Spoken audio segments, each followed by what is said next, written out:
Assalamualaikum warahmatullahi wabarakatuh. Halo Sobat Misteri Sunyi Mencekam. Kembali kami hadir bersama Anda. Tentunya seperti biasa kami akan menyuguhkan cerita-cerita misteri yang menarik untuk Anda simak. Dan untuk kali ini kami sudah mempersiapkan sebuah kisah nyata misteri yang berjudul Perang Gaib Melawan Kekuatan Susuk. Jakarta 2012, pusat Jakarta, di sebuah fast food ternama. Nak, aku mau tanya sama kamu, emangnya kamu gak ngerasa aneh? Tiap orang yang pakai susuk atau punya ilmu hitam gak berani salaman sama kamu. Ucapku sebelum menyalakan rokokku. Aku sih bodo amat ya, Yi. Toh bukan aku yang rasain. Lagian aku tanya ayah sama mama, jawabnya kompak. Kalau itu cuma perasaanku. Lagian ya, Yi, hampir semua keluargaku itu peka, kecuali aku. Dan mereka semi kejawen, sama kayak kamu modelannya, ucap Nat. Yakin kamu? Aku sih yakin, kamu beda, Nat, lanjutku. Memang saya sih yang akhirnya mendorong Nat untuk lebih peka lagi. Sebutlah saya jahat, tapi ada satu peristiwa yang mengharuskan saya menjadi jahat ke Nat untuk membuka penutup dirinya. Yi, aku sebenarnya seperti yang kamu maksud. Cuma aku belum yakin aja. Aku tahu kenapa mereka nggak mau jabat tangan sama aku. Alasannya apa? Almarhum kakekku udah pernah cerita. Cuma aku nggak nyangka imbasnya bakalan kayak gini. Dimana aku dianggap aneh. Bayangin aja, Yi. Semua diajakin salaman. Giliran aku dicuekin. Pasti otak orang kan aneh-aneh mikirnya. Sambung Nat sambil melihat keluar jendela. Nat, kamu percaya jodoh nggak? I mean jodoh berteman, berbisnis dan lain-lain ya. Bukan jodoh untuk jadi kekasih. Aku normal, kataku. Iya, aku percaya, jawabnya.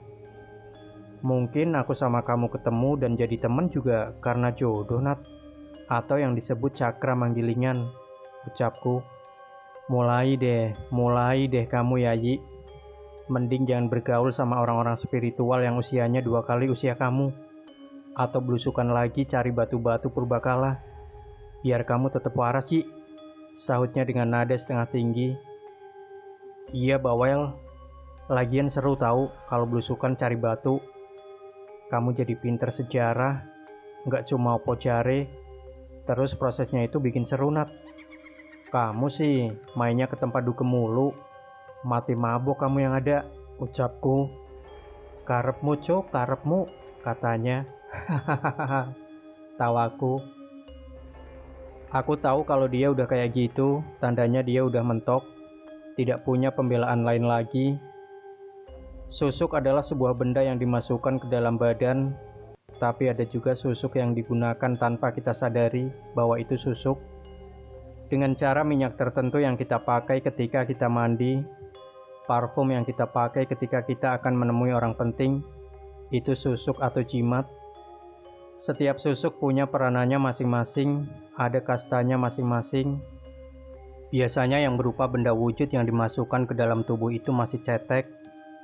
Tapi jika sudah berupa wewangian yang dipakai ketika mandi, jangan ditanya seperti apa wujud penjaganya. Yang berupa benda seperti kita ketahui pada umumnya, ada yang katanya susuk kantil, ada jarum emas, intan, berlian. Tapi kalau saya bilang cara memasukkan susuk kantil agar lebih yahud dengan dikunyah, pasti tentunya saya diprotes banyak orang. Karena secara turun-menurun kita percaya bahwa cara menggunakan susuk kantil ya kembang utuh dimasukkan ke kulit. Tapi yang akan saya dan Nat ceritakan bukan mereka yang menggunakan susuk benda, tapi pengguna susuk atau jimat yang tidak dengan cara memasukkan benda. Nat, tolong ini proyek kamu yang handle. Nanti kamu temuin Pak Brata di gedung yang samping atrium. Kasih tahu apa aja yang beliau butuhin. Terus tanya, kira-kira kalau dengan budget yang kamu anggarin, dia bersedia apa enggak? Kata bosku. Saya kesananya sama Ayi ya, Pak? Tanya Nat. Ya sudah, ucap bosku. Aku dan Nat pun mulai mengerjakan proyek, mulai dari memilih anggaran, bikin pemetaan, sampai apa aja yang bakalan kita bikin. Aku pernah sekali bertemu Pak Brata. Aku tahu ada yang tidak beres dengan beliau. Hanya saja aku tidak menceritakan itu ke Nat daripada kami ribut nantinya. Sesampainya kami di kantor Pak Brata, karena sedang jam makan siang, maka kami pun memilih makan gado-gado di sekitaran gedung itu. BTW, itu gado-gado emang enak sih. Kadang kami berdua masih makan di sana. Setelah makan, kami kemudian memutuskan untuk masuk ke gedung kantor Pak Brata. Yi, kamu ngerasa nggak sih? Kamu ngerasa nggak sih hawanya nggak enak? Terus aku ngerasa kayak ada yang marah dan liatin aku dari jauh, ucap Nat. Perasaan Mbak Nat aja kali, kilahku. Yi, aku seriusan ya ini. Ini beneran nggak enak aku, ucapnya. Nggak ada apa-apa Nat. Namanya gedung tua, pasti ada aja lah, ucapku. Padahal aku sendiri sedari tadi sedang menenangkan diri agar tidak keceplosan. Aku tahu ini bukan penjaga gedung ini, tapi kepunyaan Pak Brata. Karena sejak kami masuk, para penjaga gedung tidak berkeliaran. Mereka memilih untuk diam dan menjauh. Maaf Mbak, lama menunggu. Mbak berdua sudah ditunggu Pak Brata di ruangannya, kata sekretaris Pak Brata ketika dia menghampiri kami. Mati aku. Semoga nggak panas itu nanti ruangan.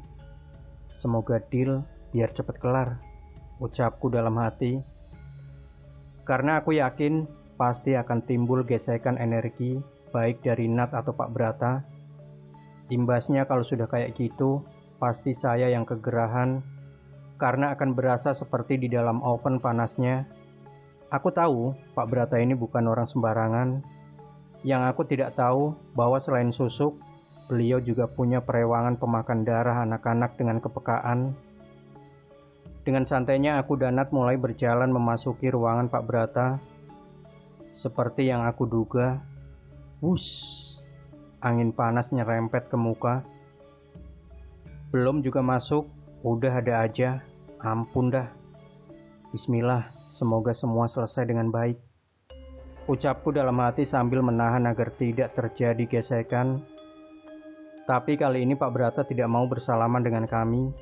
Hanya saja aku bisa mencium dengan jelas bau danur. Tidak menunggu lama. Oke, saya setuju. Di mana saya harus tanda tangan, ucap Pak Brata dengan santainya. Setelah selesai tanda tangan, aku dan Nat berpamitan kepada Pak Brata. Yi, kamu ngerasa nggak? Pak Brata kayak mau nelen aku. Aku kayak nggak asing deh sama muka Pak Brata, ucap Nat. Kamu halu kali. Udah ah. Aku mau ke Sevel, mau beli bir sama Slurpee. Gila, mau mati aku rasanya di sana, ucapku. Hahaha, kamu bisa kepanasan, katanya mengejekku. Aku masih manusia, Nat. Masih napak. Masih bisa ngerasain Slurpee yang enak yang mana. Masih bisa ngebir juga, ucapku. Yi, emang kayak kamu gitu nggak ada pantangannya?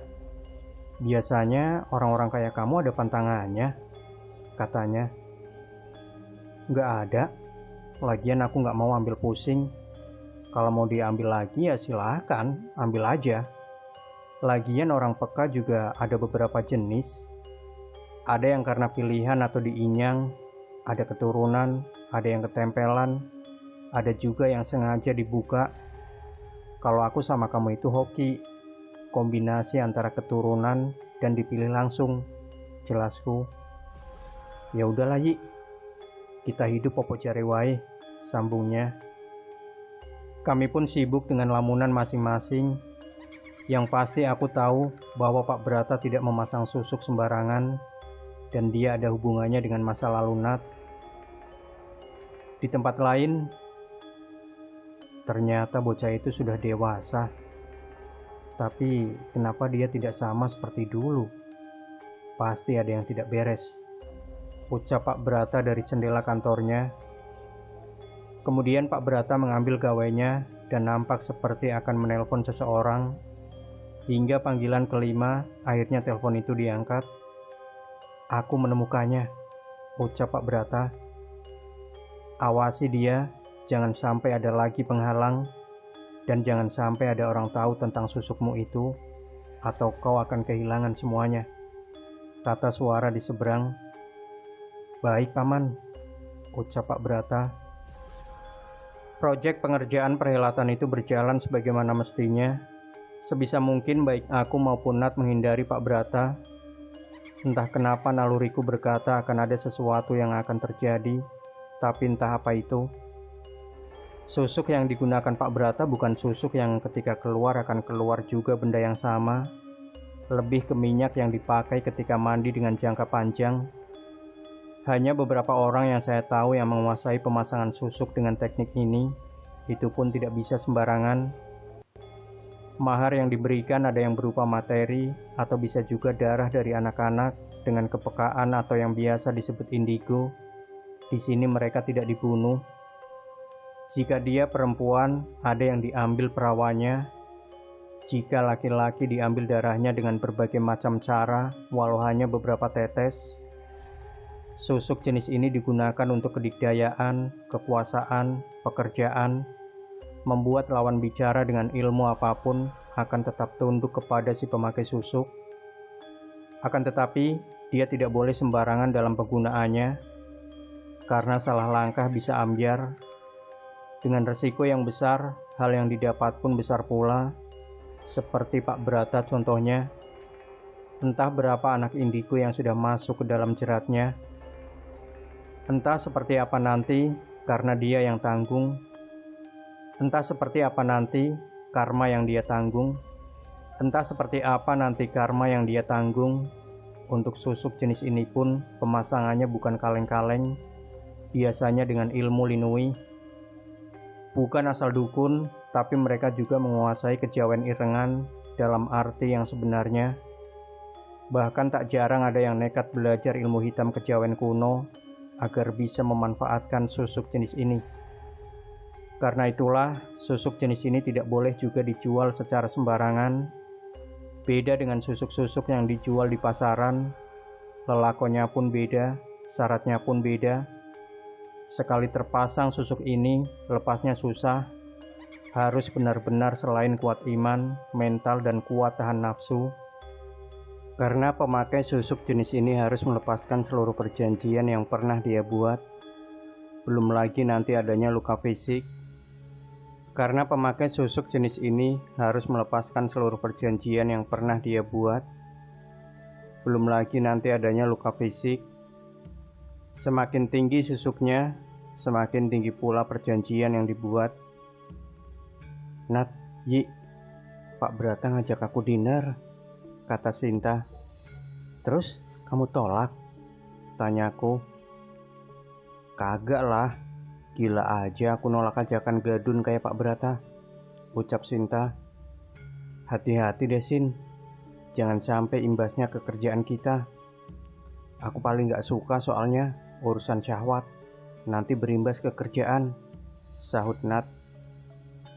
"Ya elah, kagak lah, aku juga tahu kali. Lagian kan kalian tahu, aku dari kecil ada penjaga."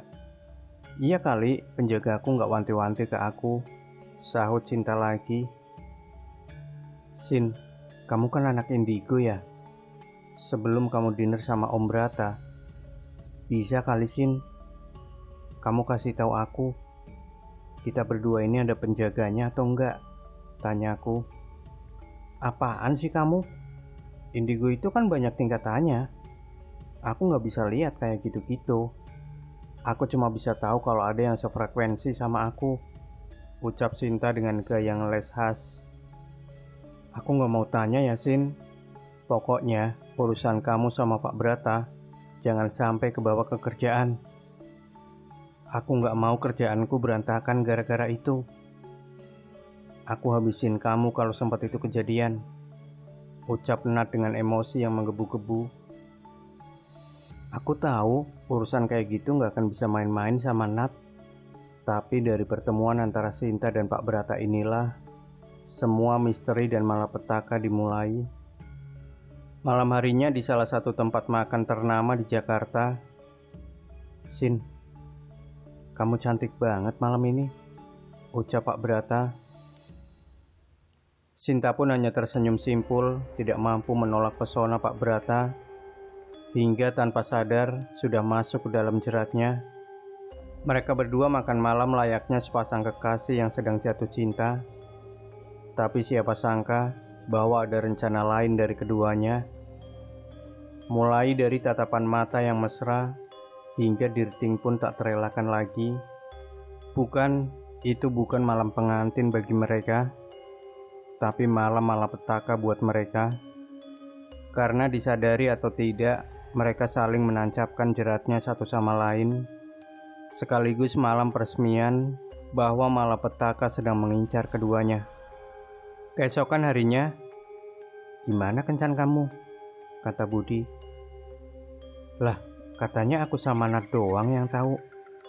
"Ini kenapa si Budi tahu juga?" ucapku. "Shh, emang kamu bertiga doang yang tahu?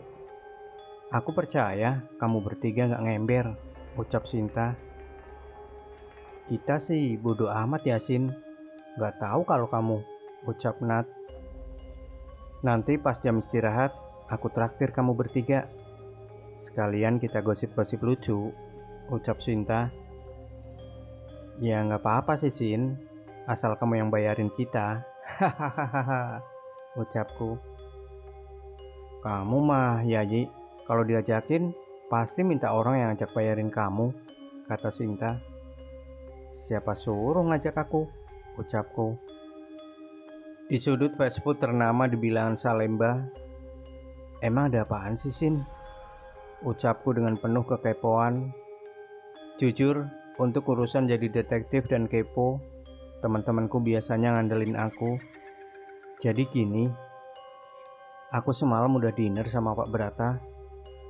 Terus dia ngasih aku hadiah dong, ujar Sinta sambil memamerkan kalung emas berbandul batu warna merah yang menurutku tidak wajar.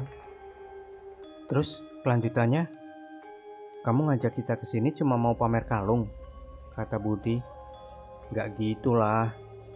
Aku juga semalam menebarkan jaring lah ke Pak Brata.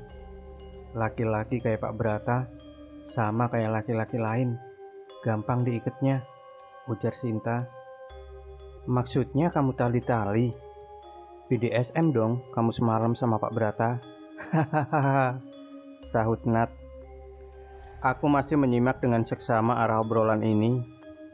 Aku tahu apa yang dimaksud Sinta, tapi aku enggan berucap apapun, karena aku lebih memilih untuk menghabiskan makananku. "Ya nggak gitulah, Nat. Kamu kebanyakan halus sih, jadi ngeres otak kamu. Bukan iket kayak gitu maksudku," ucap Sinta.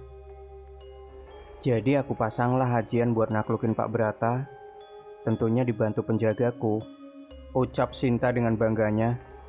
Cari mati anak ini, batinku.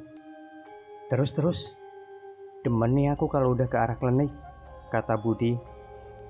Pengen aku jitak rasanya, tapi burgerku lebih menggoda. Jadi aku diajarin sama nenekku buat masang jaring ke orang yang aku mau.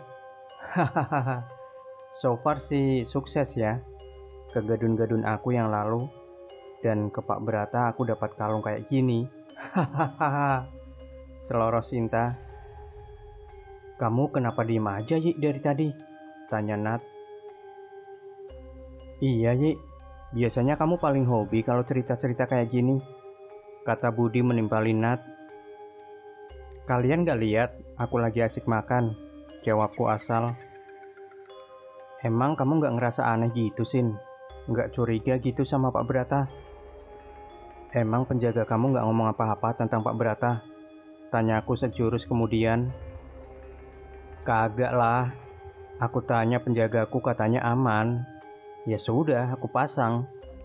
Lagian aku gak ngerasa gimana-gimana sama Pak Brata. Beda hal sama Kohar, mantan gadunku yang lalu. Itu aku ngerasa dia pakai. Nah, sama Pak Brata ini aman banget, Yi, ucap Sinta. Kamu gak pernah tahu, Sin, siapa dan apa yang kamu hadapin. Makin tinggi dan makin mumpuni orang itu, akan makin susah dibacanya, ucapku sambil kemudian menyalakan rokokku. Kagak lah, kamu pikir penjagaku orang sembarangan? Ngaco kamu, Yi, ketus Sinta. Udah, pokoknya Yasin, ingat pesanku. Aku gak mau imbasnya ke kerjaan. Kasihan anak-anak lain kalau sampai imbasnya ke kerjaan. Banyak yang bergantung dari proyek ini. Jangan sampai karena ego dan nafsu kamu, orang lain harus kena imbasnya, ucap Nat menegaskan.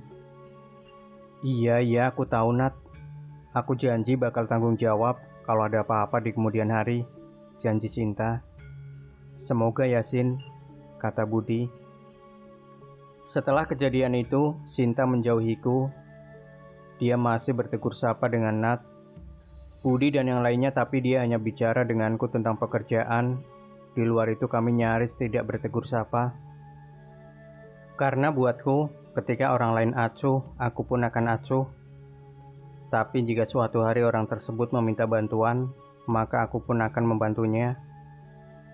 Tak terasa sudah hampir 6 bulan hubungan Sinta dan Pak Brata. Seluruh kantor sudah tahu tentang hal ini. Desas-desus tentang Sinta pun sampai ke telinga bosku, hingga akhirnya bosku memanggilku. Yi, kamu tahu kelakuan Sinta? Tanya bosku. Tahu, Mas, kenapa emangnya? Tanyaku.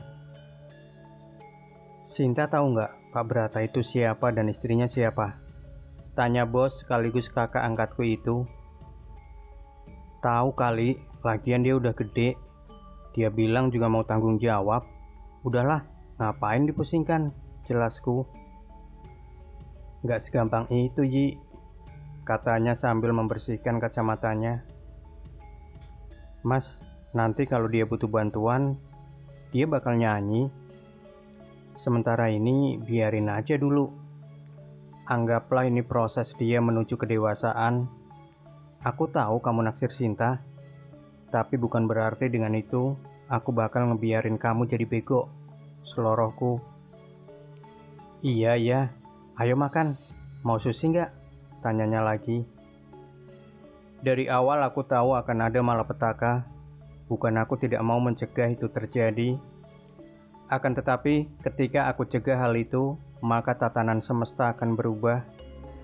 Dan pastinya akan ada orang lain yang akan mengalami hal yang Sinta akan alami nantinya. Hari demi hari berjalan sebagaimana mestinya, sampai aku sadari bahwa penjaga Sinta sudah tidak pada tempatnya lagi. Nat, kamu mending tepuk punggung Sinta deh. Siapa tahu dia jadi sadar. Ucapku siang itu kepada Nat. Ngaco kamu, Yi. Kamu mau Sinta ngamuk apa? Main nempok punggung orang sembarangan. Salah-salah anak orang modar, kata Nat. Ya kan siapa tahu, Nat. Siapa tahu setelah itu dia sadar gitu. Tangan kamu kan masih berfungsi buat ngebuang yang jelek-jelek, ujarku. Ada, Yi, kamu aja sendiri sono. Aku tahu kamu udah gatel, tapi kamu diem. Sama aja kamu ngejerumusin teman kamu sendiri. Sekarang malah kamu nyuruh aku. Sekate-kate kamu kalau ngomong, kadang itu mulut suka hilang ayakannya, kata Nat. Ya nggak gitu, Nat.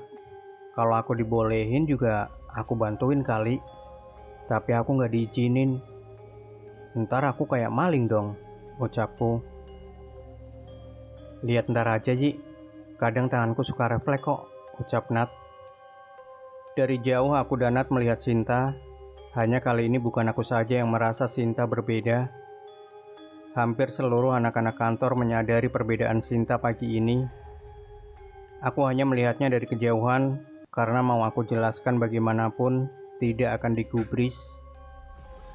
Dari kejauhan tampak ibu-ibu sosialita berjalan tergesa-gesa, dan ketika sudah bisa menggapai Sinta, ibu itu kemudian menjambak rambut Sinta dari belakang.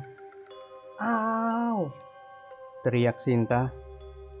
Kamu lacur yang ditemenin suamiku. Harusnya sebelum kamu cari gadun, kamu mikir siapa lawan kamu.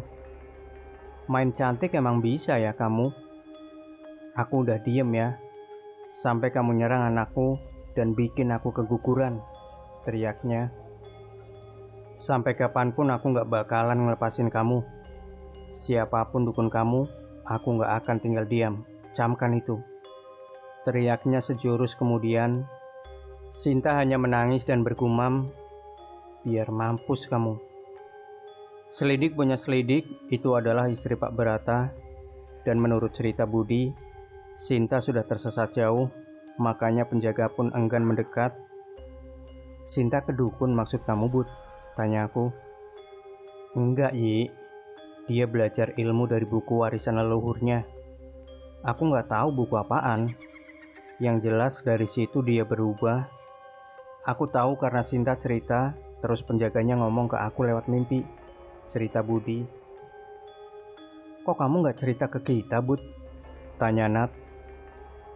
Nanti aku ceritain, kalian nggak percaya lagi. Terus Sinta juga sempat nyinggung aliran Jawa kuno gitu. Ucap Budi kemudian. Persembahan Sukra Kasih? Tanya aku. Bukan, Yi. Aku lupa. Katanya leluhur dia salah satu pendiri itu. Ucap Budi. Kagak beres dah ah. Ujar Nat. Kemudian kami pun mulai sibuk dengan pekerjaan kami masing-masing. Bukan kami tidak peduli dengan Sinta, hanya saja dia sendiri yang memilih jalannya, mengamalkan ilmu yang dia lakukan tanpa pendampingan dan tanpa pengetahuan yang cukup, tak peduli apa akibat terhadapnya. Hingga tak lama, Nat, aku beli cake nih, kamu mau nggak? Aku sengaja beli yang coklat. Soalnya aku tahu kalau kamu suka. Tawar Sinta kepada Nat. Baca doa dulu, Nat. Kalau perlu minta kedua Tuhan buat jaga kamu. Ucapku dari balik kubikelku. Kamu kurang ajar ya, Ji. Teriak Sinta marah. Kamu mau ngapain aku, Sin? Mau bunuh aku sama kayak kamu bunuh anaknya si ibu itu demi susuk gak jelas kamu? Kataku lantang. Semua orang yang ada di kantor bergidik ngeri. Kalau sampai Nat kenapa-kenapa, kamu yang aku matiin, Sin. Tinggal milih lewat jalan mana kamu mau mati, kataku sambil menggebrak meja. Sadar diri, Yi. Ini bukan siapa-siapanya Nat, kata Sinta tak mau kalah. Segitu doang kemampuan kamu buat lihat aku sama Nat. Makanya kalau kamu baca kitab kuno, pastikan dulu kamu bisa ngertiin. Jangan cuma bisa ngaji, tapi kamu gak bisa mengkaji. Ampas kamu, kata aku sambil pergi. Aku pun menyalakan rokokku. Ya, aku tahu aku salah karena terpancing emosi. Tapi naluriku tak bisa diam ketika ada yang mengorbankan orang tidak bersalah. Apalagi jika itu hanya untuk kepentingan pribadinya demi ilmu yang dia sendiri salah penerapannya. Semoga tenang ya, Dek. Di lain tempat, Pak Brata pun geram setelah mendengar cerita dari orang kepercayaannya bahwa Sinta telah melewati batasannya, telah menumbalkan anaknya demi susuk yang bahkan Sinta sendiri tak tahu bagaimana penerapannya dengan baik. Kurang ajar, geram Pak Brata. Pak Brata pun tak tinggal diam. Selama ini bukannya dia tak tahu bahwa Sinta telah menjeratnya. Dia tahu, hanya saja Pak Brata juga menancapkan jaring ke Sinta agar siap dijadikan persembahan. Tapi malang tak dapat diraih. Rencana Pak Brata berantakan karena meremehkan Sinta. Pak Brata pun akhirnya menghubungi pamannya, Arya Satya. Paman, aku kecolongan. Anakku telah dijadikan tumbal susuk oleh calon tumbalku, kata Pak Brata. Brata, aku sudah mewanti-wantimu jauh hari agar kau berhati-hati. Karena walau bagaimanapun, anak itu setengah siluman leluhurnya, bersekutu dengan siluman untuk mendirikan sektenya. Dan aku pun sudah bercerita bahwa kau jangan berurusan terlalu lama dengannya. Tapi nampaknya kau tak mengindahkan ucapanku. Dan sekarang, semuanya akan berulang lagi kisah lama. Susuk yang kau gunakan dan dia gunakan itu merupakan susuk sajodo, di mana untuk melepasnya dibutuhkan kematian jiwa yang murni. Dia tahu hal itu, dan kau Brata, kau dengan bodohnya melewatkan hal detail yang pernah aku jelaskan, ucap Arya Satya. Lalu aku harus bagaimana, Paman? Tanya Pak Brata. Matikan dia atau nikahi dia, ucap Arya Satya. Aku tidak bisa menikahinya, Paman. Aku mencintai istriku. Dan seperti Paman tahu, jika aku menceraikan istriku, maka kematian yang aku dapatkan, ucap Pak Brata lesu. Kau sendiri yang memulainya, Brata. Kau sendiri yang bermain dengan susuk Satyodo. Aku hanya bisa berharap semoga kau tidak salah dalam mengambil keputusan. Mungkin kau bisa bertanya pada teman bocah tengik itu. Dia tahu jawabannya, hanya jika kau kuat menghadapi tatapan matanya, ucap Arya Satya kemudian. Maksud Paman, gadis yang seperti preman itu? Dia bukannya hanya gadis biasa, Paman, ucap Pak Brata. Sekali lagi kau terlalu meremehkan orang, Brata. Coba kau lihat siapa nama belakang gadis itu. Ngadirejo, Paman. Apakah dia keturunan Ngadirejo, pendiri sekte kita sebelum perpecahan? Tanya Pak Brata. Hahaha. Akhirnya kau menyadarinya. Iya, Brata. Anak itu keturunan aslinya. Sebaiknya kau berhati-hati ketika meminta pertolongan padanya, atau kau akan terkena sengkala, ucap Arya Satya. Baik, Paman. Apapun yang terbaik, karena aku tidak mau jika aku harus kehilangan keturunanku lagi, ujar Pak Brata. Kemudian pembicaraan itu pun berakhir. Pak Brata kemudian berpikir bagaimana harus memulai pembicaraan, hingga kemudian dia menemukan ide. Mas, telepon tuh. Berisik banget sumpah, ucapku kepada kakakku. Kakakku pun mengangkat gawainya. Halo, ada apa Brata? Tanya kakakku. Wisnu, kamu sibuk nggak? Tanya si penelpon yang kemudian aku tahu bahwa Pak Brata yang telepon. Enggak sih, ada apaan emangnya? Tanya Mas Wisnu. Ini, aku mau ngundang kamu makan siang. Kamu bisa ajak siapapun yang kamu mau. Tempatnya kamu yang nentuin.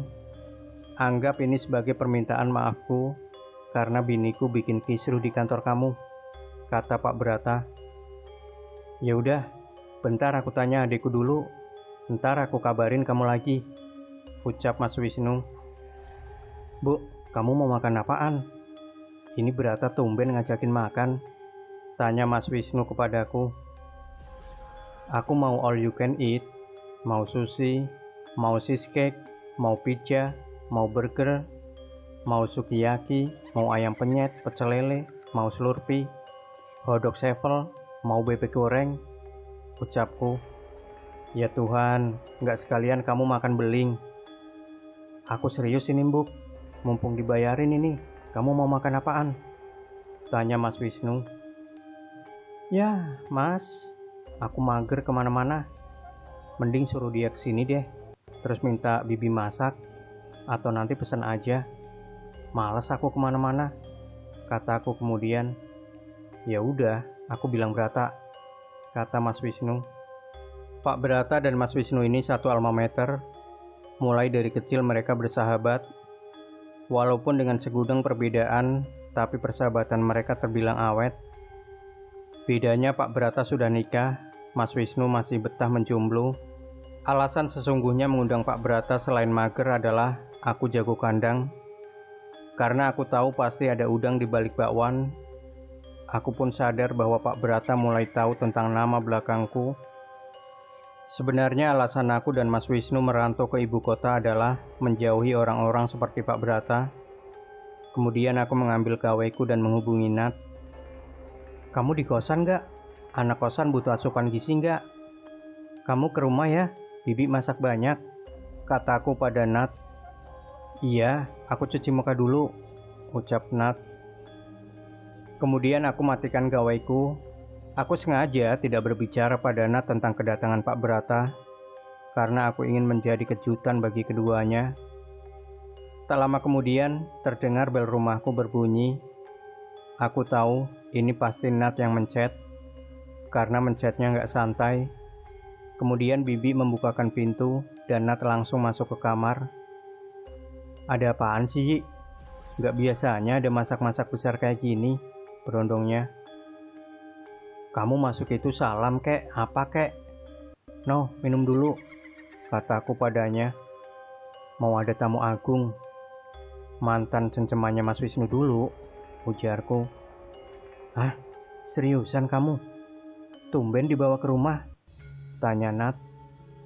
Buk, Mas Wisnu melempar bantal ke arahku. Aku punya adik satu emang gak ada akhlak. Kalau ngomong suka gak diayak dulu, kata Mas Wisnu. Ya, habisnya dari dulu kalian berdua kemana-mana bareng. Sampai mama kira kamu belok, ucapku. Nat, kasih aku resep gimana caranya awet ngadepin ini makhluk, kata Mas Wisnu kepada Nat. Lah mas, kamu tanya aku. Aku tanya siapa? Kan dia adik kamu. Nah, aku kan kumpul sama ini demit baru berapa tahun. Kamu yang udah bertahun-tahun aja bingung. Apalagi aku, jawab Nat. Kemudian Mas Wisnu keluar dari kamarku karena Pak Brata sudah datang. Yi, emang tamunya siapa sih? Tanya Nat. Ntar juga kamu tahu. Aku mau keluar, mau udut. Kamu mau ikut nggak? Tanya aku. Bagi rokok kamu ya, aku lupa beli tadi, ucapnya. Jawabku. Aku pun melihat Pak Brata masuk, tapi aku memutuskan untuk tetap di teras belakang. Kupret, kok kamu nggak bilang tamunya Pak Brata? Tanya Nat. Sengaja, jawabku sambil kemudian menghembuskan asap ke udara. Dari kejauhan aku melihat Mas Wisnu dan Pak Brata berjalan mendekat. Aku melihat paper bag dari bakery kenamaan ada di tangan kanan Pak Brata. Ia pun menyerahkan kue itu dengan Bibi untuk dipotong-potong, dan sesudahnya Bibi menyerahkan kepada kami sekaligus minuman untuk kami berempat. Baca doa dulu mas kalau mau makan, ntar dijampe-jampe kuenya, ucapku. Mana mungkin lah, ucap Mas Wisnu. Aku gak berani, Yi. Aku gak bakal ngelakuin itu ke kalian, jawab Pak Brata. Iya, ke aku sama Mas Wisnu sih enggak, tapi ke Nat, ucapku. Kali ini aku datang dengan damai, Yi. Gak bisa apa kamu nerima aku kayak dulu lagi? Jadi kakak kamu lagi? Tanya Pak Brata. Buatku Mas Brata udah mati, yang ada sekarang Pak Brata. Sejak kamu mutusin gabung ke sana, aku anggap kamu mati, ucapku. Aku kesini mau minta tolong, Yi, ucapnya sambil tertunduk lesu.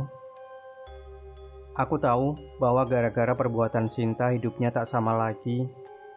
Tapi apa boleh buat, nasi sudah menjadi bubur. Waktu tidak dapat diulang kembali. Aku pun tidak mau menyalahkan satu pihak. Karena di sini baik Cinta maupun Pak Brata salah, dan mereka hanya benar menurut pendapat mereka masing-masing. Ini tanganku masa mau ngegambar Pak Brata? Ucap Nat. Gampar aja, kataku. Gak gitu juga, Bu. Kamu coba salaman aja Nat sama Brata. Kalau Brata pingsan biarin aja, ucap Mas Wisnu. Alah percuma salaman kalau Brata gak ikhlas. Udah Nat, gampar aja, biar cepet kelar, kataku. Plak. Beneran digampar dong laki orang, kataku. Katamu suruh gampar. Labil kamu, Ji. Kok ambruk? Beneran pingsan dong. Gimana ini, woi? Ucap Nat panik. Udah biarin aja, nanti juga bangun sendiri, kata Mas Wisnu.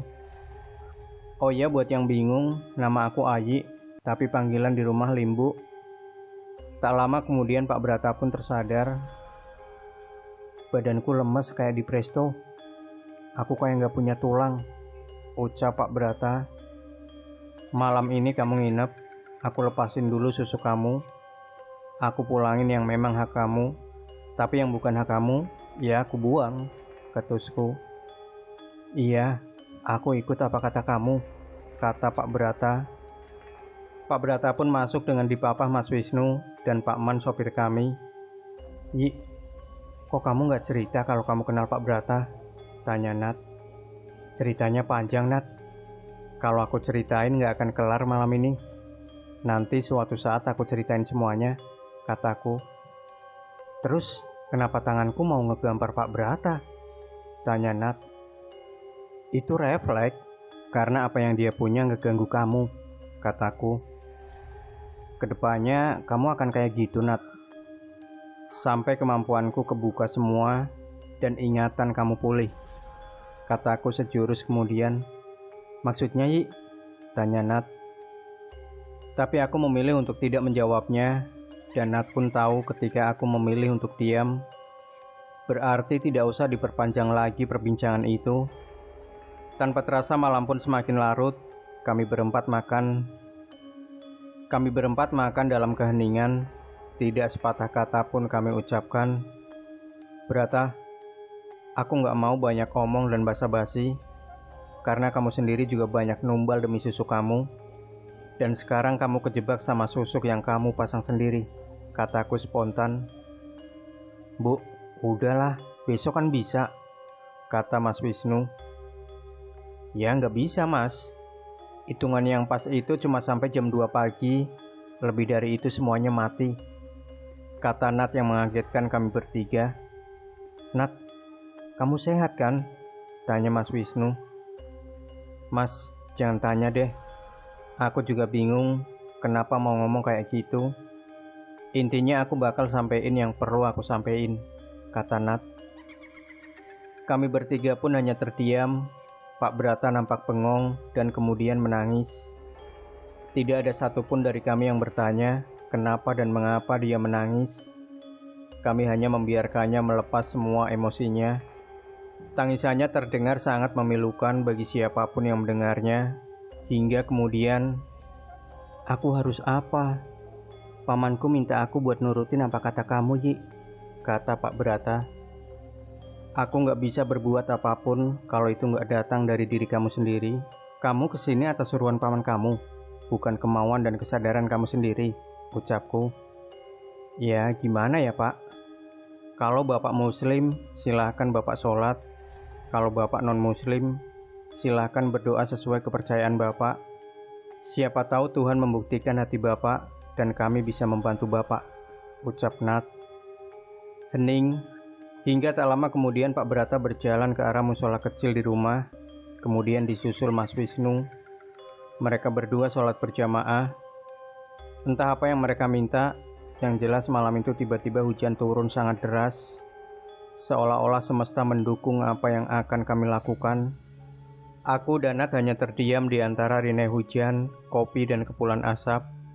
Tak ada satupun dari kami berdua membuka suara, seolah-olah kami sedang bercengkrama dengan ketiganya. Hanya rinai hujan yang sesekali mengenai wajah kami berdua. Sisanya hanya kebisuan dari kami. Tak ada satupun suara, hanya kepulan asap yang saling bersautan. Hingga tak lama kemudian, Bu, kamu yakin? Tanya Mas Wisnu. Kalau Gusti Pangeran ngizinin, aku lakuin, Mas, ucapku. Aku bakal dukung kamu, Yi. Aku tahu, mungkin sekarang aku belum sepeka kamu, tapi aku bakal dukung kamu, ucap Nat. Just wish me luck, kataku. Kemudian aku pun menulis apa saja yang aku butuhkan untuk dibeli Pak Man dan Bibi ke pasar. Tak lupa aku juga berpesan bahwa sebelum jam 11 malam mereka harus sudah pulang. Jika ada yang kurang, tidak perlu dipaksa untuk mencari. Karena itu tandanya syarat yang dibutuhkan hanya yang didapat saja. Karena jika memaksa, maka nyawa aku taruhannya. Yi, aku gak tahu ini ada hubungannya apa enggak, tapi tadi sekilas aku melihat bayangan orang dirantai, kata Nat. Kamu ntar bantuin aku megang Pak Brata, karena saat ini hanya itu yang bisa kamu lakuin, kataku. Aku mandi besar dulu. Nanti kalau Bibi pulang, gunain tangan kamu buat natain apa yang Bibi bawa, Nat, ucapku. Iya, jawab Nat. Aku pun kembali masuk ke dalam rumah untuk melakukan persiapan, karena aku tahu dengan pasti susuk sajudo ini seperti apa dan imbasnya akan seperti apa. Aku tahu mungkin Nat bisa dengan gampangnya membuang susuk, tapi untuk saat ini, dia hanya bisa membantuku menenangkan Pak Brata, karena susuk sajudo ini bukan ranah dia. Selain susuk ini dibuat oleh leluhurku, susuk ini merupakan luar kendali Nat. Jadi kami bertiga bertugas sesuai porsi kami masing-masing. Tanpa melewati batas kemampuan kami, malam pun semakin menunjukkan kegelisahannya. Tidak terdengar suara apapun malam itu, hanya kesunyian yang terdengar. Aku pun keluar dan melihat lagi, apa sudah pas penataannya dan persiapannya. Ternyata sudah pas semuanya, dan benar saja ada yang kurang. Kata Bibi, kue apemnya susah ditemuin. Ya sudah, apa boleh buat, memang seperti ini adanya. Dengan berbagai persiapan yang ada, aku pun mencoba memulai komunikasi dengan para leluhur, buhun karuhun. Setelah mendapatkan jawaban, aku pun mulai melakukan pemutusan susuk sajudo. Aku mulai memandikan Pak Brata dengan air kelapa bercampur air hujan yang turun pertama tadi. Hingga prosesi selesai, aku pun mulai mengkidung dan nyirih. Selesai aku nembang, tidak lama Pak Brata pun pingsan dan Nat muntah gumpalan darah. Hayya Nat, udah aku bilang, kamu baca doa. Ini nih akibatnya, ucapku. Dia cuma cengengesan. Nat, semoga Sinta sadar, ucapku. Semoga Ji, ucapnya. Keesokan harinya, kamu puasa dulu sampai hari weton kamu. Bersihin dulu badan kamu, ucapku kepada Pak Brata. Ji, wetonku masih 11 hari lagi, kata Pak Brata. Udah untung aku kasih sampai weton, nggak sampai 41 hari. Oh ya, bilang sama Arya Satya, jangan macem-macem sama Nat. Aku nggak akan matiin dia pakai ilmu, karena aku sadar ilmuku di bawah dia. Aku cuma mau bilang, aku bakal laporin polisi tentang penipuan kalau dia macem-macem, ucapku setengah mengancam. Arya Satya siapa, Yi? Tanya Nat tiba-tiba. Bukan siapa-siapa, jawabku. 11 hari setelah puasa Pak Brata, kamu berdua lihat Sinta nggak? Tanya Budi. Mana kita tahu, Bud? Kan kamu sohibnya, jawab Nat. Sinta udah 3 hari nggak ada kabar. Aku takut dia kenapa-kenapa, jawab Budi. Udah kamu cek ke kontrakannya atau ke apart barunya? Tanya Nat. Udah, gak ada semuanya. Aku tanya orang rumahnya juga nggak tahu. Jawabnya lagi. Ntar juga kita tahu dia kemana, selorohku. Yang aku tahu pasti bahwa kami tidak akan bertemu Sinta lagi. Bahkan hingga sekarang pun tidak ada satupun dari kami yang tahu keberadaan Sinta. Malam harinya Pak Brata dan istrinya datang ke rumah dengan kabar bahwa istrinya hamil lagi. Malam itu, aku, Nat, Mas Wisnu, Pak Brata dan istrinya bercengkrama sambil bercerita tentang masa kecil kami. Gelak tawa tak bisa lepas dari bibir kami berlima. Seminggu setelahnya, Pak Brata dan istrinya berpamitan. Mereka akan hidup di negara kincir angin demi kebaikan semua pihak. Di saat itu pula, orang tua Sinta datang untuk meminta maaf kepada kami semua, tanpa memberitahu keberadaan Sinta. Sebulan kemudian, aku dan Nat diterima bekerja di Pulau Borneo. Bedanya hanya aku di Borneo bagian yang dilewati Katulistiwa, sedangkan Nat dia di selatan Borneo. Kami hanya berkumpul jika Lebaran dan Natal, sisanya hanya lewat gawe saja. Jika kalian ingin memasang susuk, pastikan dulu risikonya. Jangan sampai kalian hanya tahu beresnya saja. Terlebih jika kalian bilang, Pokoknya yang paling ampuh. Mending gak usah. Karena apapun namanya, jika kamu sudah pernah pasang susuk, imbasnya akan lama. Walaupun susuk itu sudah hilang dan diambil kembali, tidak 100% kalian bisa terbebas dari pengaruh susuk itu. Masih ada sedikit sisa dan pengaruhnya. Hati-hati jangan salah langkah, apalagi terbujuk susuk yang tanpa benda. Karena kalian tidak pernah tahu akibatnya. Bisa jadi kalian akan hilang seperti Sinta atau sembuh seperti Pak Brata. Sampai sekarang banyak orang yang gak mau salaman sama Nat. Bahkan pegawai kantor kami, jika ambil tips dari Nat yang ditarik ujung uangnya, biar tidak bersentuhan dengan Nat secara langsung. 6 bulan setelahnya, ku dengar lantunan lagu Kiss the Rain dari gaweku. Kulihat jam, ternyata pukul 4 pagi. Ternyata Nat yang menelponku. Kamu gila ya Nat? Jam 4 telepon, masih pagi nih. Aku baru tidur jam 3, gara-gara diganggu kuyang, kataku menyerocos. Yi, baca chat kamu makanya. Dari tadi kita semua chat kamu. Kamu udah kayak orang mati, ucap Nat. Ntar aja aku baca, ada apaan sih? Tanya aku kemudian. Kita semua disuruh balik ke Jakarta. Katanya Sinta pulang. Bodoh aku ngantuk. Klik. Kumatikan gaweku dan lanjut mimpi pukul 13.00 aku pun terbangun. Gila, enak banget tidurku. Kapan lagi hari libur bisa tidur panjang? Kemudian aku pun melihat gaweku, ternyata sudah penuh dengan chat dan panggilan tak terjawab. Nat 125 kali, Mas Wisnu 89 kali, Budi 255 kali, Pak Brata 23 kali. Wow, ngefan banget mereka sama aku. Kemudian aku pun menelpon Budi karena panggilan dia yang terbanyak. Ketika diangkat, Allahu Akbar Aji. Kamu hidup juga akhirnya. Kita di sini semua telepon kamu, tapi kamu malah molor, serocos Budi. Waalaikumsalam Ahi.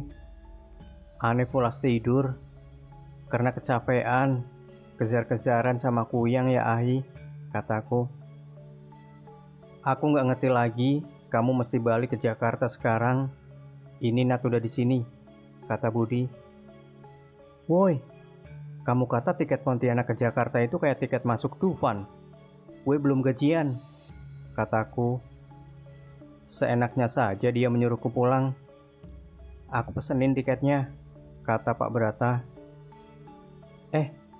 Lah kok ada Pak Brata? Belum sempat aku bertanya, dia sudah mematikan sambungannya. Dasar bapak-bapak, kebiasaan. Anak muda belum selesai ngomong udah dimatiin. Awas saja kalau ketemu. Siang itu kuhabiskan dengan rebahan dan merenung, ada apa sebenarnya? Ada kejadian apa yang membuat mereka semua berkumpul? Ingin rasanya kulanjutkan tidurku, tapi ternyata sebuah pesan masuk ke gaweku. Ditambah dengan foto tiket pesawatku yang akan terbang 3 jam kemudian. Emang gak ada yang waras sepertinya. Dikira dari sini ke bandara deket. Lihat saja, aku akan meminta ganti rugi ke mereka semua. Kemudian aku pun mandi, berganti baju, membawa perintilan seperlunya, dan tidak lupa sandal jepit andalan. Akhirnya sampai di Jakarta. Ini emang ya mereka semua nyuruh orang pulang tapi gak ada yang jemput. Kadang aku heran dengan pola pikir mereka semua. Bukannya aku terlalu manja, cuma kadang mereka terlalu berlebihan dalam menanggapi suatu masalah seperti sekarang ini. Seharusnya ini simpel, tapi entah kenapa mereka sengaja merumitkan hal ini. Aku sengaja tak membaca chat mereka, karena aku tahu ada kejadian apa. Hanya saja aku ingin menikmati sedikit fasilitas. Selain itu, aku memang rindu pulang, rindu suasana rumah, rindu suasana Jakarta, rindu semuanya. Dan aku ingin menjauh sesaat dari teror kuyang. Konon kabarnya, kalau kita nyebrang pulau, mereka tidak bisa mengejar kita. Tak lama aku pun sampai di rumah. Aku sengaja lewat pintu samping biar mereka semua tidak menyadari kedatanganku. Satu persatu aku perhatikan wajah mereka yang tegang, lalu kemudian aku pun masuk dan menaruh paper bag di meja. "Nih, pengkang. Belum pernah nyoba kan kalian?" kataku.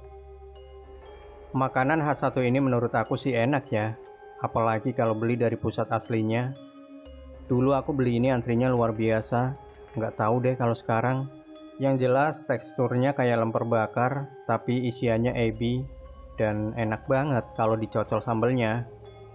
"Kamu bener-bener ya, Yi? Kita lagi mikir, kamu malah makan," kata Budi. "Makan dulu baru mikir. Lagian terkadang kalian itu terlalu membesarkan masalah. Hal simpel kalau sama kalian nggak bakalan jadi simpel," kataku sambil menikmati pengkangku. "Yi, jawab jujur. Kamu tahu nggak kalau Sinta hamil?" tanya Mas Wisnu. "Tahu, anaknya cowok mirip Brata," kataku. "Kok kamu nggak cerita sih, Yi?" kata Nat sambil meraih pengkang di meja. "Karena emang bukan kapasitasku buat cerita," jawabku.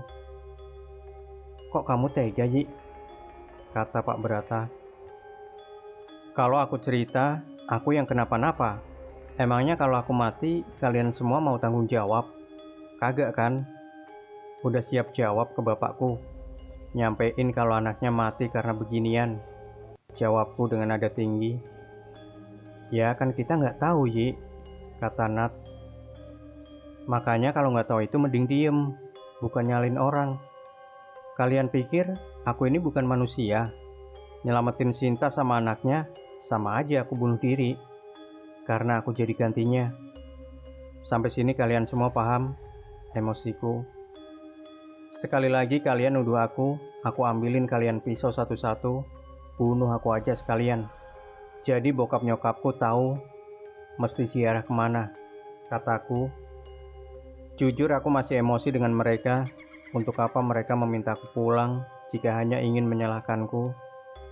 Tak lama aku pun pergi ke teras, menenangkan pikiran sekaligus menyalakan rokokku.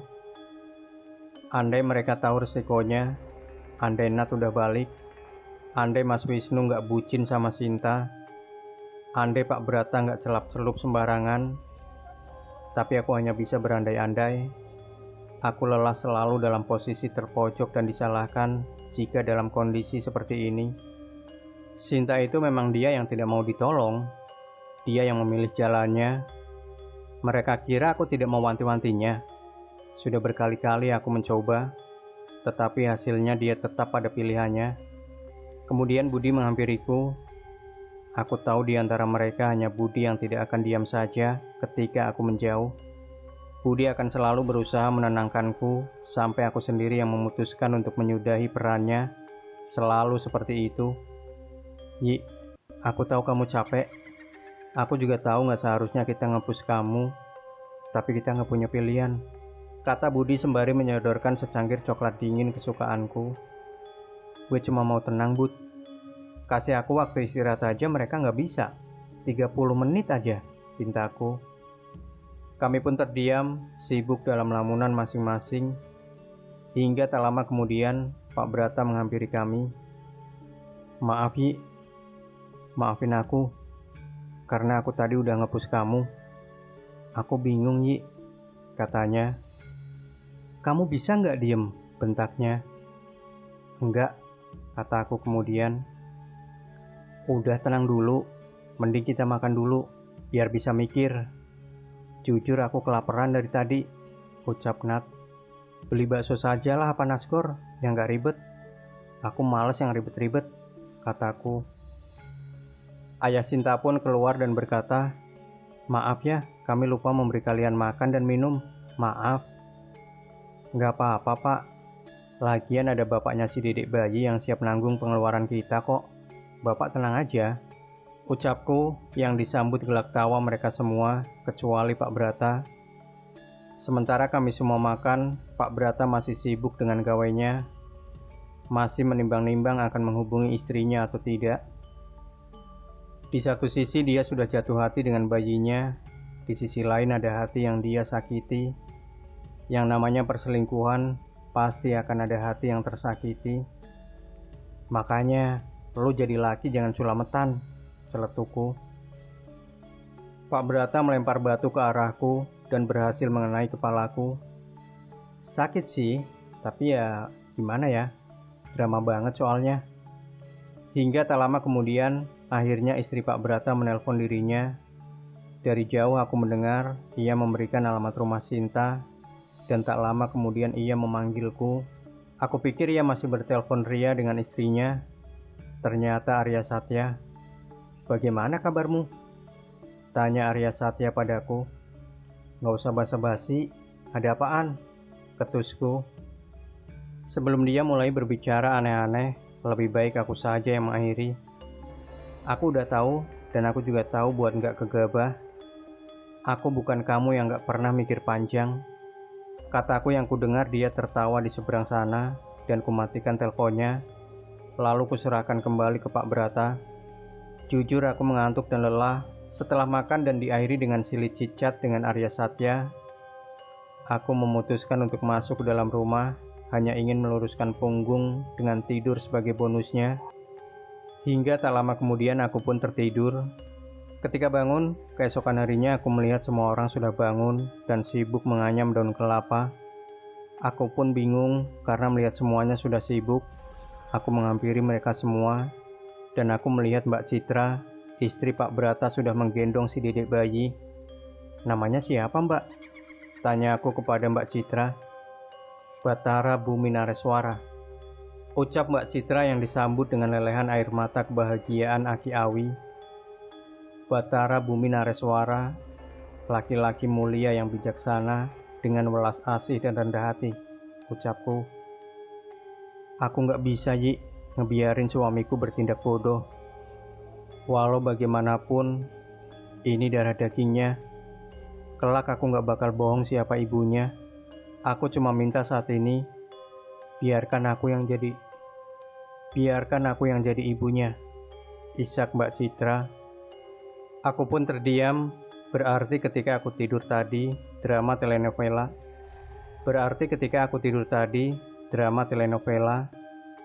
Sayang sekali aku melewatkan drama itu. Aku pun tersenyum-senyum membayangkan hal itu. Petak, Mas Wisnu menyentil kepalaku. Masih pagi, kamu kenapa udah stres duluan? Ucapnya. Ya Tuhan, kenapa laki-laki ini semua hobinya kayak gini? Diam-diam aku memperhatikan prosesi ruwatan ini. Sebenarnya tidak ada bedanya, tapi jika dilihat secara teliti, ada perbedaan yang mencolok antara Sunda Wiwitan dan Kejawen. Dari gunungan dan tata cara kirapnya, ada perbedaan penataan dan urutannya juga beda. Tepat tengah hari ketika matahari pada puncaknya, prosesi ruwatan ini dimulai. Tak berapa lama turun hujan. Aku kira ini gagal, tapi ternyata menurut Aki Awi, ini tandanya upaya kami direstui. Setelah semua prosesi dan pelarungan, kami pulang kembali ke rumah Sinta untuk proses selanjutnya. Aku sudah berjanji bahwa aku tidak akan gegabah. Aku hanya akan membantu jika diperlukan saja.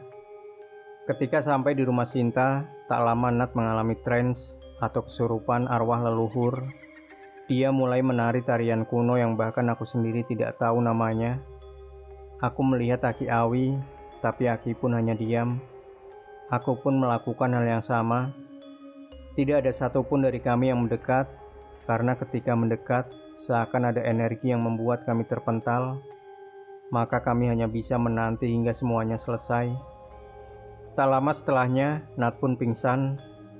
Kami memindahkannya ke dalam ruang tamu. Lalu aku bisa melihat Pak Brata dan Aki Awi sudah mengganti pakaian mereka. Mari kita lakukan, kata Aki Awi kepada Pak Brata. Kemudian Aki Awi dan Pak Brata pergi berjalan kaki tanpa menggunakan alas kaki. Aku melihat Bumi yang tampak tertidur pulas di pangkuan Mbak Citra. Lalu aku pun mendekati Mbak Citra. Bentar lagi lahiran ya Mbak? Tanyaku. Iya Yi, jawabnya dengan aura khas kebahagiaan seorang ibu. Apapun yang terjadi Yi, Bumi ini anakku. Walau nantinya dia cacat sekalipun, dia tetap anakku, ucap Mbak Citra lebih lanjut. Bumi nggak akan cacat, Mbak, ucapku. Lalu terdengar suara, anjrit, badanku lemes banget, teriak Nat. Ya, lagian, kamu juga kegayaan sih, Nat. Hahaha, tawaku. Kemudian aku melihat Nat bangun dan kemudian berjalan keluar. Dia mengambil rokoknya. Entah apa yang mengganggu pikirannya, aku pun menghampirinya. Tapi aku tidak ingin bertanya apapun. Aku hanya ingin ia tahu bahwa aku ada. Kami berdua seperti mengulang masa itu. Masa di mana hanya kepulan rokok dan suara rine hujan, serta nyanyian kodok saling bersahutan. Aku ingin bertanya, tapi ada yang menahanku. Maka aku pun membiarkan kami duduk dalam keheningan. Tak lama setelahnya aku mendengar teriakan dan tangis bahagia Mbak Citra. Ya Allah, ya Allah, Bumi, teriaknya. Kami semua pun menghampiri Mbak Citra dan Bumi perlahan-lahan. Bau anyir dari badan Bumi berganti menjadi bau bayi. Kulit Bumi yang bersisik pun rontok secara perlahan-lahan. Bahkan bibir Bumi tidak bergerak. Tak lama kemudian rambut Bumi yang seperti bergelung pun menjadi terurai. Akhirnya Bumi membuka matanya dan ia pun menangis sekencang-kencangnya.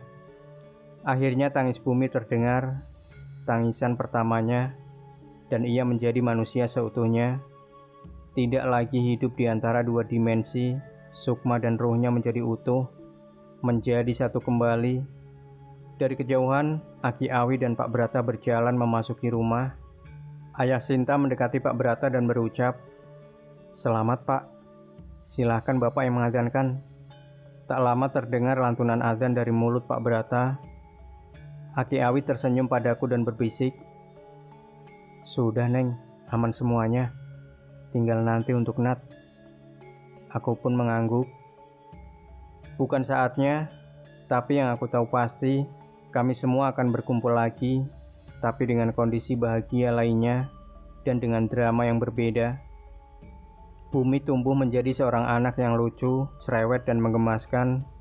Kami reunian jika mereka pulang ke tanah air. Bumi mempunyai adik perempuan yang tidak kalah comelnya, Betari namanya. Jika mereka ke tanah air, mereka tak henti-hentinya menggangguku. Bahkan tak jarang jika aku ketahuan dekat dengan lawan jenis. Jika ada mereka akan memanggilku ibu, sehingga tak jarang karena panggilan mereka membuat beberapa orang menjauh. Kata mereka, semua lawan jenis yang dekat denganku harus atas seleksi mereka. Ya, mereka terlalu overprotective untuk anak seusianya. Demikian Sobat Misteri Sunyi Mencekam, akhir dari sebuah kisah nyata misteri yang berjudul Perang Gaib Melawan Kekuatan Susuk. Jangan lupa berikan komentar Anda, like, share video ini, subscribe channel Sunyi Mencekam, dan kembali nantikan cerita-cerita misteri terbaru dari kami. Wassalamualaikum warahmatullahi wabarakatuh.